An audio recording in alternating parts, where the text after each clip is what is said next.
Welcome back to the Deep Dive. This is where we take a whole stack of sources, dig in, and pull out the absolute best bits for you. So you get that aha moment without all the reading. Yep, cutting right to the chase. Exactly. And today, we are diving deep into something I think we all dream about. Travel. Yeah. The good, the sometimes tricky, but always, always memorable world of it. Our source today is fantastic. It's excerpts from the World Traveler's Guide, joys, challenges, and tips. A really solid guide, actually. It really is. True. And our mission here is to figure out, what makes travel so powerful and how does this guide help you handle the tough parts? Yeah. Basically, giving you the inside track on making travel truly meaningful. Right. So, okay, let's unpack this. What does this guide really tell us about what makes a trip unforgettable? Well, what I find fascinating about this guide is how it balances the dream with the reality, the aspirational stuff, with the really practical, actionable advice. It's not just pretty pictures. It's giving you a roadmap almost, helping you navigate not just, the place you're visiting, but also your own reactions, your own inner journey. Okay, so it's deeper than just sightseeing. Definitely. It's about genuine discovery, real growth. Okay, so let's start with that genuine discovery. The guide jumps right in to learning about different cultures, but with maybe a different angle. Yeah, it argues that it's not just about watching from the sidelines. It's the active participation that actually, changes how you think. How so? What kind of examples does it give? Well, take food. It talks about tasting unique foods, not just, a nice meal out, but maybe street food. Something from a market stall where they've been making it the same way for generations. Ah, okay. So it's a direct link to the culture. Exactly. A connection to history, values, or it mentions things like attending a super colorful festival in India. You're right in the middle of it. Right, you feel the energy. Or, on the flip side, something quiet and focused, like a traditional tea ceremony in Japan. Very different vibes. Totally. And the guide's point is, these aren't just things you see. They're like living lessons. You learn about joy, ritual, community, things you just can't get from a book or a documentary. It challenges your own assumptions. That makes sense. It's immersive. And if you connect that to the bigger picture, the guide suggests these moments aren't just snapshots. They're fundamental for building what it calls cognitive flexibility. Cognitive flexibility, what's that? Basically becoming more open-minded, better at understanding different perspectives. It's like you're rewiring your brain a little bit. Yeah. Interesting. So it's more than just being tolerant. Yeah, it's genuinely appreciating difference. Yeah. Seeing the value in it. The guide argues this makes you more adaptable, more insightful, even when you get back home. It sticks with you. Okay, I like that distinction. Active participation, not just watching. And that leads right into the second big reward the guide talks about, personal growth. Yes, and this is where it gets really interesting because the guide digs into how this happens. Right, the mechanics of it. Exactly. It argues that travel constantly puts you in unfamiliar situations. And that doesn't just nudge you out of your comfort zone. It actually strengthens your executive functions. Executive functions. Right. Like brain stuff. Yeah, the parts of your brain that handle planning, problem solving, keeping your cool. Think about, trying to find your way in a totally foreign city with maybe a confusing map. Oh, yeah, I've been there. Stressful. Or trying to communicate something important when you don't speak the language at all, using gestures, intuition. Or trying something totally new, like the guide mentions hiking a tough mountain or diving, things you've maybe never done. Precisely. And the guide's point is, these aren't just isolated challenges. They're like little workouts for your brain, over and over. Okay, neural workouts. I get it. So how does that translate into lasting change? Does it really make you more confident long term? Well, that's the key question, isn't it? The guide explains how facing these things, even if they're frustrating at first, builds more than just confidence for that specific trip. It actually strengthens the neural pathways for adaptability, for resilience. You develop this stronger sense of self-efficacy, like, I can handle this. And that stays with you. The guide suggests it does, yeah. Measurably so. Even months later, you learn to trust yourself more, to see problems as chances to be creative. And that's huge for your life back home, right? Work, relationships, everything. Wow, okay. So it's building life skills, not just travel skills. That's powerful. Definitely. And then the third benefit, which feels maybe a bit more emotional, creating lasting memories. Yes. And the guide talks about these not just as nice photos, but as powerful emotional anchors. Anchors? How so? Like watching an incredible sunset over a desert landscape, just pure silence maybe. Yeah. Or sharing a totally unexpected laugh with someone you just met from a completely different background, maybe over a shared meal. Those moments do stick with you. They really do. The guide suggests they become part of your story, part of who you are. They're not just memories you recall. They're like treasures you carry inside. Treasures. I like that. Yeah, they influence how you see things, give you perspective. It's almost like building up this internal bank of positive experiences you can draw on later. Okay, so we got this amazing picture. Discovery, growth, memories. But let's be real. Travel isn't always easy. Not at all. And the guide is refreshingly honest about that. Right. It doesn't just gloss over the bumps. So what happens when things don't go perfectly? Let's talk about the challenges the guide points out. First big one, language barriers. Ah, yes, the classic. It's more than just inconvenient ordering coffee, right? The guide talks about the deeper impact. It does. It can make you feel isolated, kind of vulnerable, like you've lost a bit of control. Yeah, imagine needing help, like medical help, and you can't explain what's wrong. Exactly. Or just feeling left out because you can't join in conversations. So what does the guide suggest? Beyond just, learning hello and thank you. Well, it definitely recommends learning basic phrases using translation apps, for sure. But it also suggests focusing on key phrases for connection. Connect. Yeah, like please, thank you, excuse me. Right. Simple things that show respect, and also paying attention to nonverbal cues, body language, tone of voice. Ah, okay. Trying to understand even without the words. Right. Active listening, even if you don't get every word.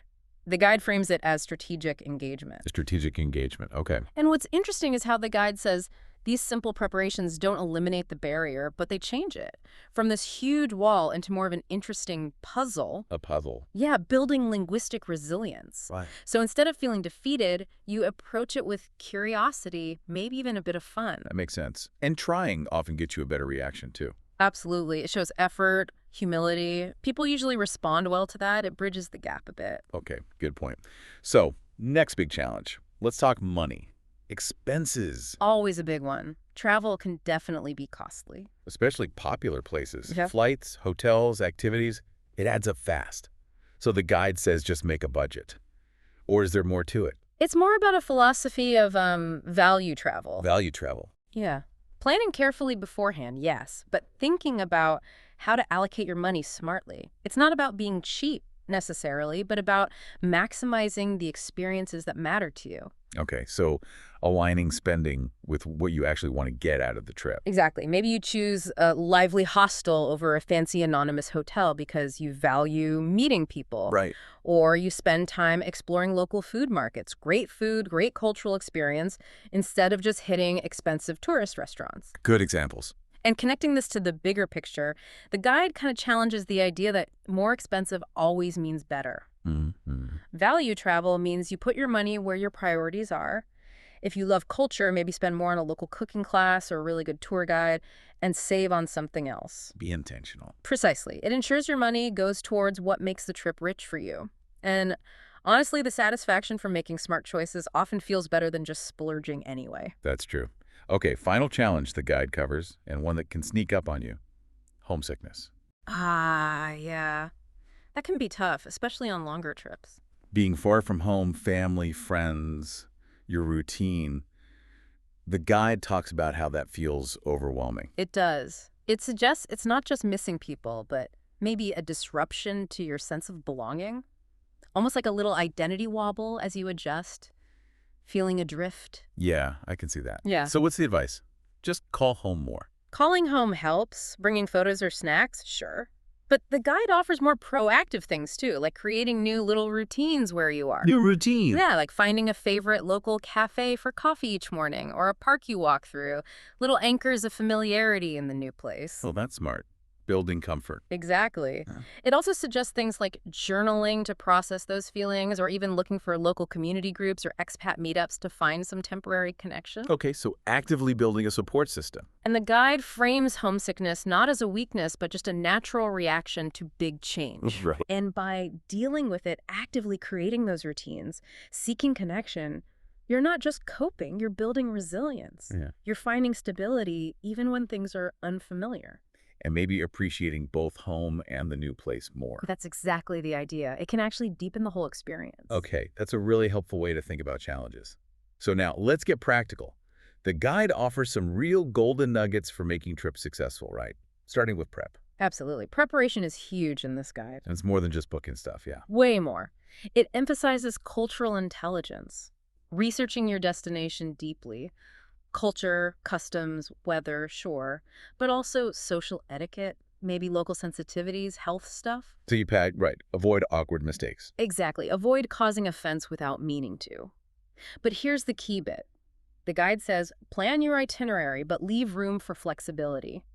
Ah, the balance. Yes, it's a philosophy. Plan the basics, know what you're doing, but don't schedule every single minute, because often the best stuff happens unexpectedly. Right, stumbling onto something amazing. That spontaneous invitation, that cool little side street. So why is that balance so important between planning and just letting go? Well, the guide argues that good preparation frees up your mind. It reduces the stress of figuring out the basics. Okay, less cognitive load. Right, so you can actually be present, observe, engage, be open to those spontaneous moments. Too much planning makes you rigid, frustrated when things change.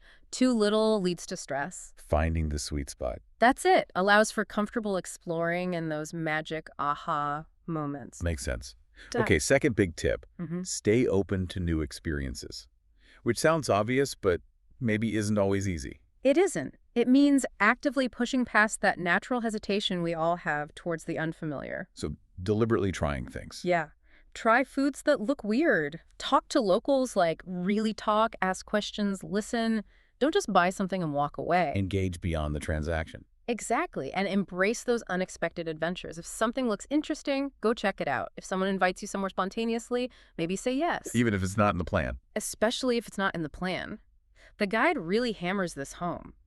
Those unplanned moments often become the absolute highlights, the things that really stick. It's about choosing curiosity over caution sometimes. Curiosity over caution. I like that. And the final tip, always crucial. Safety. Absolutely fundamental, and the guide approaches it quite broadly. Beyond just locking your bag. Yeah. Of course, keeping belongings secure, being aware of your surroundings, that's basic. But it also talks about cultural safety. Cultural safety. Respecting local norms, avoiding offense, knowing sensitivities, and digital safety too, like using VPNs on public Wi-Fi. Oh, good point. And health. Comprehensive health prep.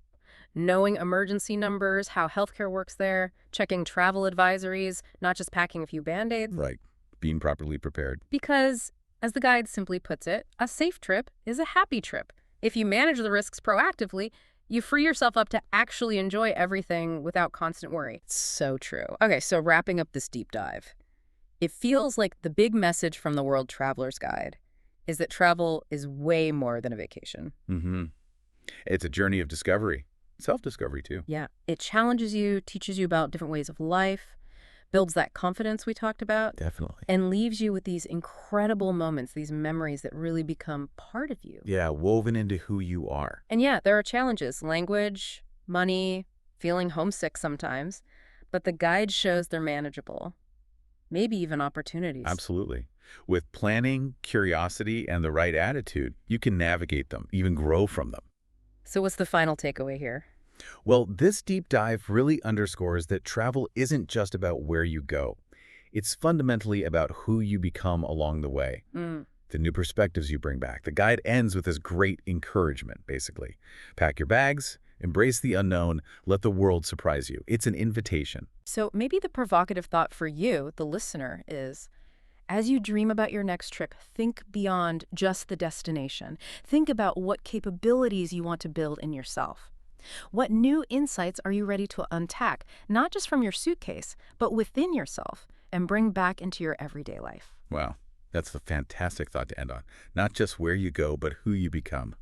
Love it. Well, thank you for joining us on this deep dive into the world of travel through the lens of the World Traveler's Guide. We hope it helps you plan adventures that are not just fun, but truly transformative. I hope so too. Until next time, keep exploring.